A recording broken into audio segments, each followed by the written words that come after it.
Hello students, today we are going to do practice set 12.2, page number 79.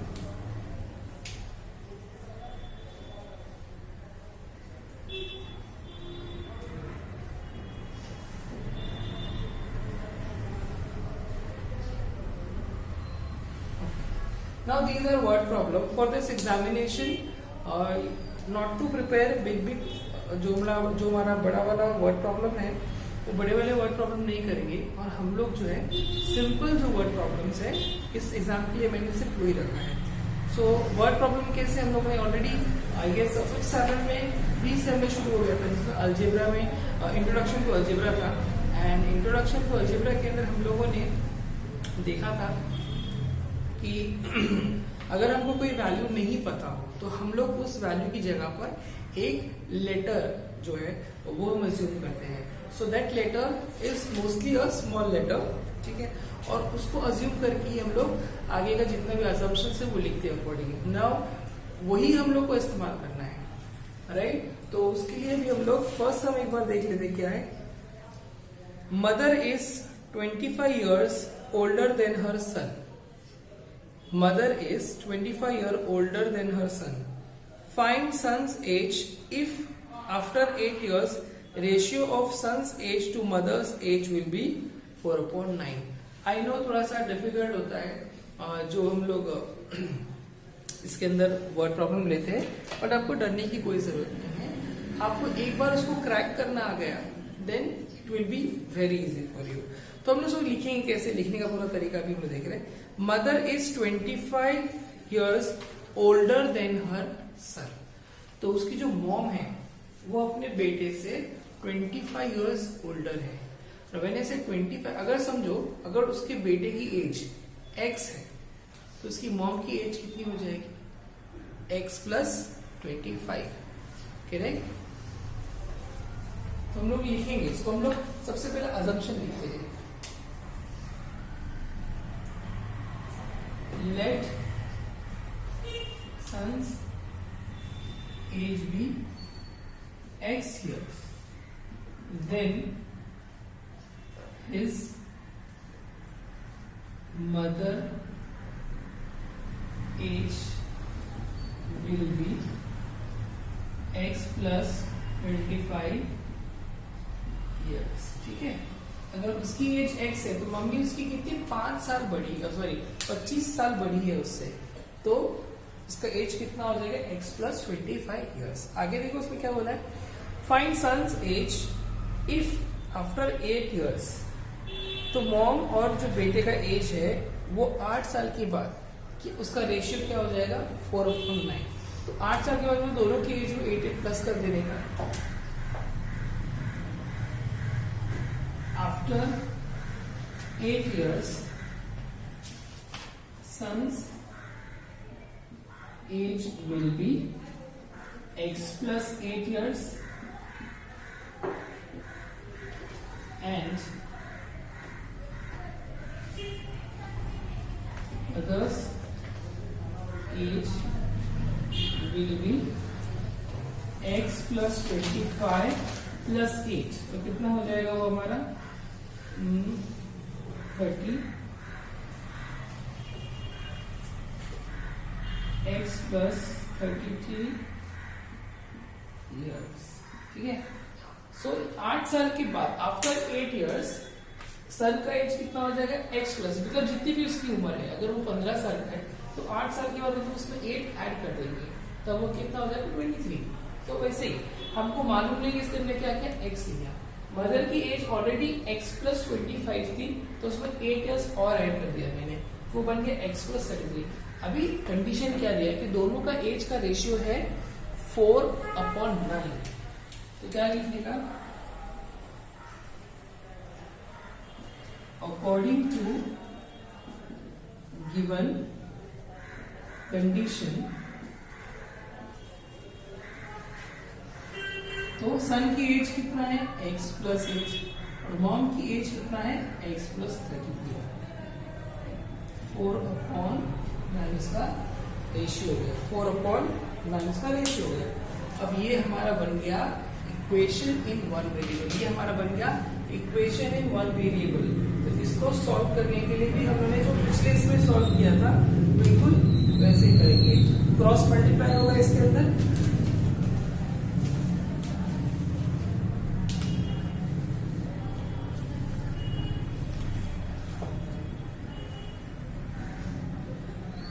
ठीक है। मैं आपको यहाँ पर करके दिखाता हूँ इसको। नाउ हम लोगों ने जिसे पहले भी किया था,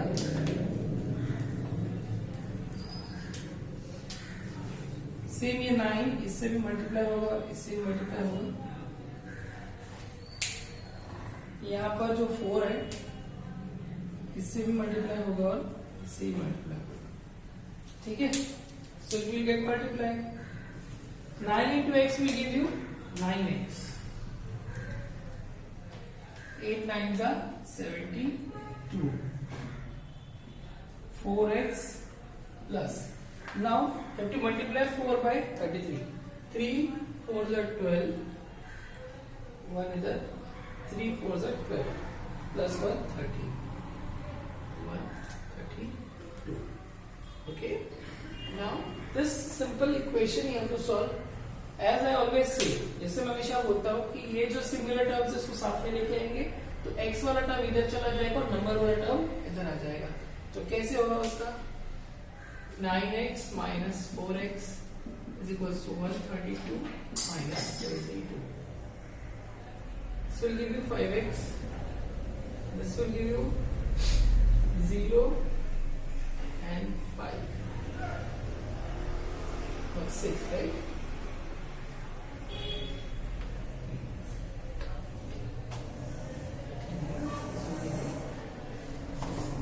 X is equals to 60/5. Reduce करोगे तो आ जाएगा आपको, मतलब हम लोग क्या कर रहे हैं बच्चों, 60 को जो है 5 से डिवाइड करेंगे, so you will be getting 12। तो x का वैल्यू 12 है। x का वैल्यू 12 मतलब क्या? अब जो सन का एज कितना था? x है। x का वैल्यू 12 मतलब सन का एज है 12। क्वेश्चन एक बार वापस देखेंगे, क्या पूछा है? Find son's age. तो सन का एज जानना है, तो सन का एज क्या होगा और हमेशा आपको आंसर लिखना है इसमें, ठीक है।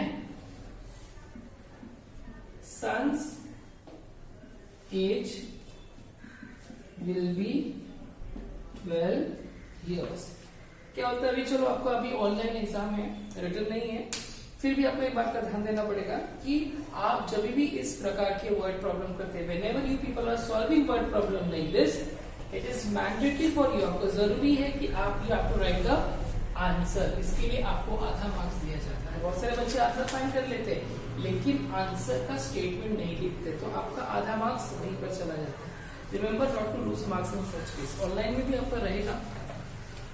तो ये हमने फर्स्ट सम किया, ठीक है। मैं आप लोगों के लिए सिर्फ 3-4 सम जो मैं दूंगा उसी की उसमें से कोई एक सम पूछने वाला हूँ, ठीक है। 10 मार्क्स का पेपर है, उसमें this sum normally is been asked for 2 to 3 marks. तो हम लोग वैसे करेंगे एग्जाम के अंदर। अगर किसी को इसका कुछ पॉइंट नहीं समझेगा प्लीज आप मुझे वापस से पूछ सकते हैं जब हमारा डाउट क्लियरिंग सेशन रहेगा तब, ठीक है। हम लोग अब बढ़ते हैं सेकेंड सम की तरफ।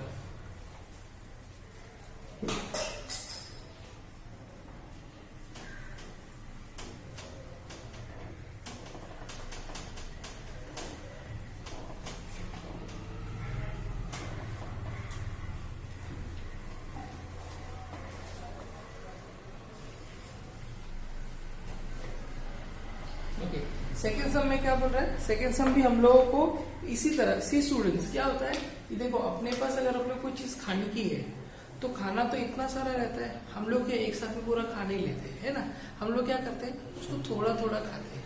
तो वैसे ही वर्ड प्रॉब्लम जो है इतना बड़ा दिखता है आपको, बच्चे लोग उसी में कंफ्यूज हो जाते, डर जाते। तो डरना नहीं है आपको, धीरे धीरे धीरे करके वो वर्ड प्रॉब्लम को सॉल्व करना है, एक एक करके लिखते जाना है एंड देन यू आर, ठीक है। तो इसी नोट पे हम लोग आगे बढ़ते हैं। Next sum is now denominator numerator वाला सम है। मैं एक बार क्वेश्चन रीड आउट करता हूँ पूरा, और ऑलवेज थोड़ा क्वेश्चन पहले एक बार रीड करना बहुत जरूरी है। तो क्वेश्चन में रीड कर रहा हूँ आप लोगों के लिए। The denominator of a fraction is greater than its numerator by 12 if the numerator is decrease by 2 and the denominator is increase by 7 the new fraction is equivalent with 1/2। Find the fraction. Now आपको लगेगा थोड़ा मुश्किल है, but नहीं, इतना नहीं है। हम लोग देखेंगे इससे पहले एक एक लाइन को तोड़ के पढ़ेंगे, उसको सॉल्व करते जाएंगे। पहले लाइन में क्या बोल रहा है, the denominator of fraction. Denominator मतलब क्या, अभी देखो फ्रैक्शन मतलब क्या है, ये फ्रैक्शन है आपका, है ना, ये अपॉन में रहेगा। तो डिनोमिनेटर में there is some value, okay. So क्या बोला है वो, the denominator of fraction is greater than its numerator by 12, यानी कि डिनोमिनेटर है वो न्यूमरेटर से बड़ा है। कितना बड़ा है, 12, है ना। तो मतलब अगर न्यूमरेटर x रहेगा तो डिनोमिनेटर कितना बन जाएगा, x प्लस 12। कभी भी जो है सबसे पहले जो छोटा वाला पार्ट रहता है वो लेने का रहता है। तो अजम्पशन करेंगे, let the numerator be x। चलो देखते हैं इसमें। Second sum, let the numerator be x, then the denominator will be x plus 12, ठीक है ना। जो उन्होंने कंडीशन बोली उन्होंने लिख लिया कि भाई न्यूमरेटर x है तो वो उससे 12 बड़ा है, यानी कि x plus 12। If the numerator is decrease by 12, यानी कि अगर हमने न्यूमरेटर में 2 कम कर दिया और डिनोमिनेटर में 7 बढ़ा दिया तो जो फ्रैक्शन हो जाएगा विल बी इक्वल टू 1/2। वही करेंगे according to given condition. According to given condition numerator में कितना बढ़ाया लोगों ने, न्यूमरेटर इज इंक्रीज, न्यूमरेटर में कम कर दिया, न्यूमरेटर इज डिक्रीज बाय 2, तो x माइनस 2 कर दिया। और जो डिनोमिनेटर है x प्लस 12 जो है उसके अंदर 7 इंक्रीज कर दिया, तो उसका रेशियो हो गया 1/2। उन्होंने जो कंडीशन बोली, उन्होंने जो कंडीशन बोला वही हमने कंडीशन लिख दिया। न्यूमरेटर में 2 डिक्रीज कर दिया और डिनोमिनेटर में 7 इंक्रीज कर दिया, और उसका रेशियो जो है इक्वल टू 1/2। 19 हो गया ये, x minus 2 upon x plus 19 equal to 1/2। Over here you have to cross multiply x minus 2 x plus 19. When you open the bracket over here, 2x minus 4 is equals to x plus 19. Again आपका fraction, आपका equation बन गया। So it will B 2x minus x is equals to 19 plus 4। ठीक है, हमने क्या किया यहाँ पर, ये जो x था उसको इधर लेके गए तो वो प्लस से माइनस हो गया, और यहाँ पर -4 था उसको इधर से इधर लेके गए तो वो +4 हो गया। This has become 23 x। x का वैल्यू इधर मुझे मिल गया, x का वैल्यू व्हाट। अब देखो क्वेश्चन क्या पूछा है, फाइंड द फ्रैक्शन। अपने को फ्रैक्शन ढूंढना है, यानी कि अपने को x भी ढूंढना है और x प्लस 12 भी ढूंढना है। तो x तो मिल गया हम लोग को 23, फिर क्या लिखेंगे, therefore x plus 12 is equals to 23 plus 12 is equals to 35. Answer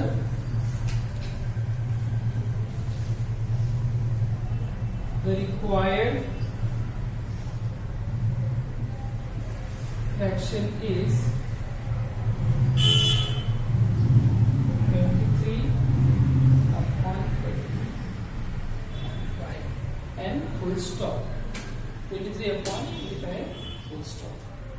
ठीक है, so that was all about the second sum. Second sum is also very easy students. आप लोगों को अगर अगेन मैं वही बोलूंगा कि डाउट रहेगा तो please get it clarify later on in doubt clearing session. This is how the second sum should be. Let's see the third sum. मैं आपको थर्ड सम, फिफ्थ सम और एक सम करा दूंगा, सेवेंथ वाला सम। ठीक है, बाकी दूसरे सम्स करने की जरूरत नहीं है। थर्ड वाला मैं सम पे लेके आता हूं आपको।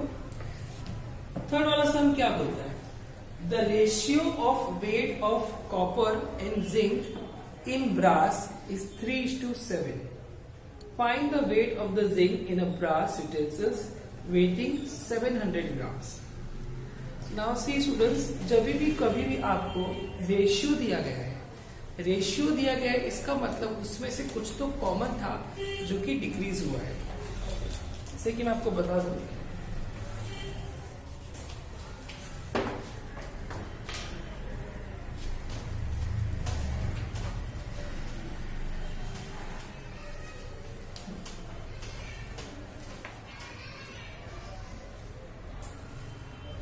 थर्ड सम में देखिए बच्चों, रेशियो में अगर मैं बात करूं तो अगर मैंने आपको एक नंबर दिया है 36/48, ठीक है, अगर मैंने आपको रिड्यूस करने बोला तो रिड्यूस करने में क्या होगा, दिस विल गेट रिड्यूस, ये 12 3 ये 12 4 है ना, मतलब इसमें से ये 12 3 और ये 12 4 ये कट हो जाता है, ये कट हुआ तभी जाके ये 3/4 है। 3/4 मतलब क्या, 3:4, यानी कि मुझे एक रेशियो मिला, मुझे एक रेशियो मिला। अगर ये जो रेशियो मिला है तो ये कैसे मिला है, 12 को कट करने के बाद मिला है, मतलब 12 इसमें जो था वो कॉमन नंबर है। याद रखना बच्चों, कभी भी कोई कॉमन नंबर जो है वो कट हो जाता है, उसके बाद ही हम लोग रेशियो लेते हैं। अब इसमें ऑलरेडी रेशियो दिया है 13:7 का लोगों ने रेशियो दिया है, मतलब उसमें कुछ क्या था, कुछ तो था जो कॉमन था। हम लोग को अज्यूम करना है x,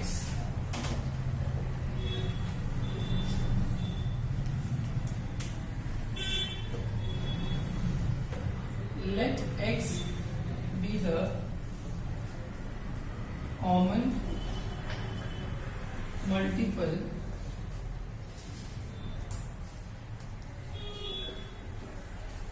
in the ratio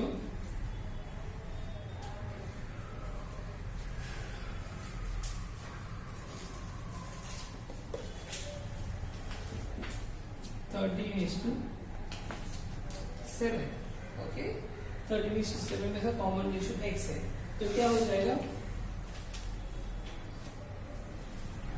therefore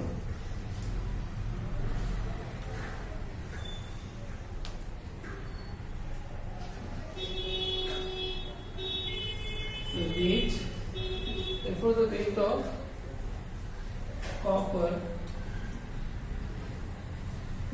will be 13x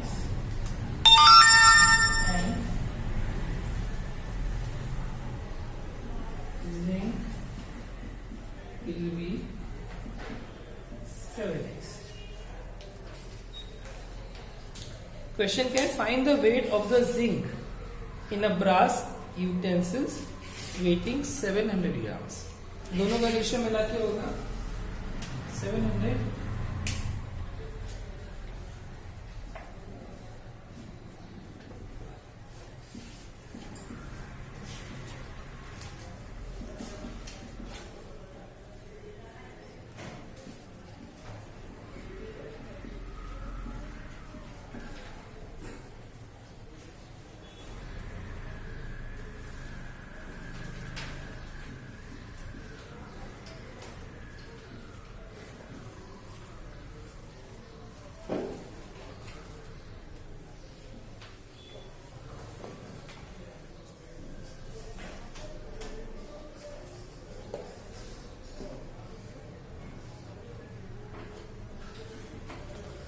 का वैल्यू है 13, x का वैल्यू है 35।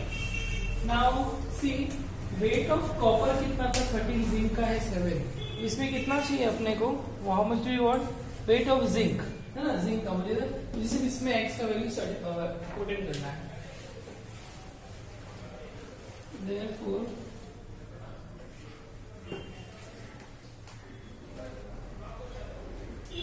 7x will be 7 into 35। तो क्या करना है, 35 को 7 से मल्टीप्लाई करके लिखना है। 7 5 35, 7 21, 22 23 24, 2 4 5, कितना आया 2 4 5 ग्राम्स है उसका आंसर, यहाँ पर लिख सकते हो।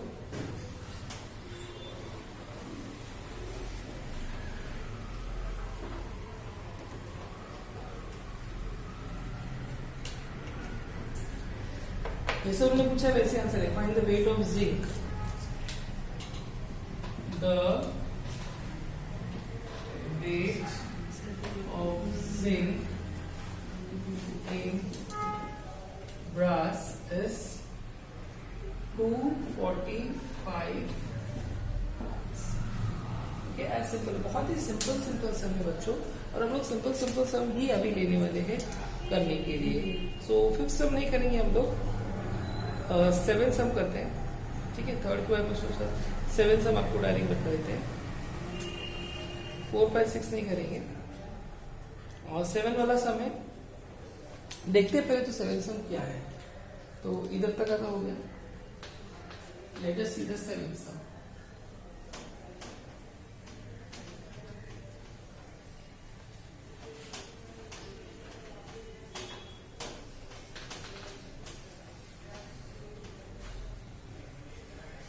सम में क्या है पहले देखते हैं. Out of the 3 consecutive natural number, 5 times the smallest number is 9 more than 4 times the greatest number. Find the numbers. Okay, चलो ये थोड़ा सा अलग है. एक कोई बात नहीं, डिफिकल्ट इतने में इतना नहीं है. तो हम लोग पहले देखते हैं. Out of the 3 consecutive natural number, इसमें बच्चों एक शब्द आया है, वो है consecutive. consecutive का मतलब होता है एक के बाद एक. ठीक है, समझो अगर 1 है तो 1 + 1 2, 2 + 1 3, ऐसा एक ही का डिफरेंस. कॉन्जिक्यूटिव एक के बाद एक नंबर है. ठीक है, तो उन्होंने बोला है, तो हम लोग क्या बोलेंगे, और 7 नंबर का सम करें हम लोग, right.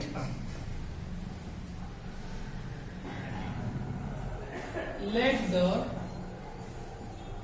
Smallest consecutive number dx. ठीक है, हमने क्या बोला, जो सबसे स्मॉलेस्ट है consecutive नंबर उसको एक. Therefore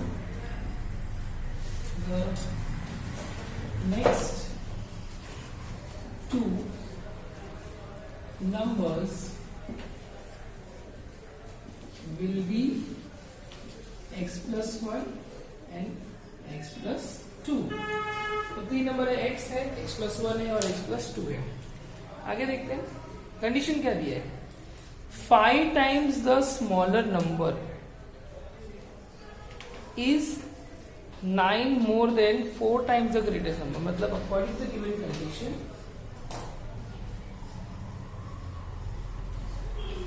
according to the given condition,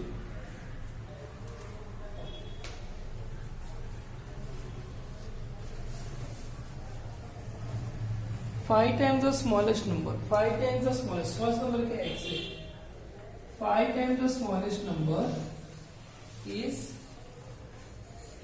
9 more than 4 times the smallest. मतलब 9 more यानी कि इसमें और 9 ऐड हो जाएगा.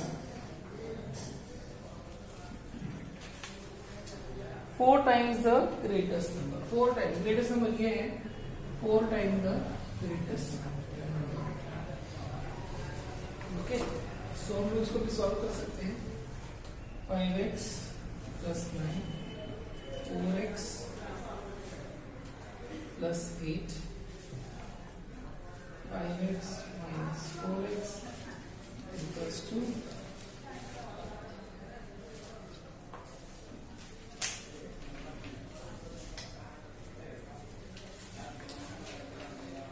4x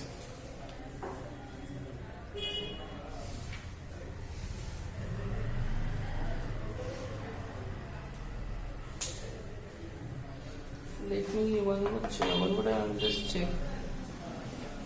Of the 3 consecutive natural numbers, 5 times the smallest number is 9 more than 4 times the greatest number.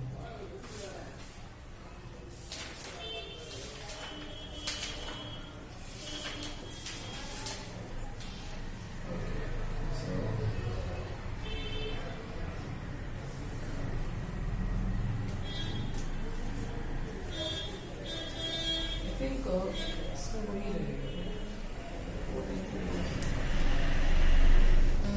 I think there is some problem. We will see this sum. That's all for today. We will see the next time, the next exercise. Thank you very much.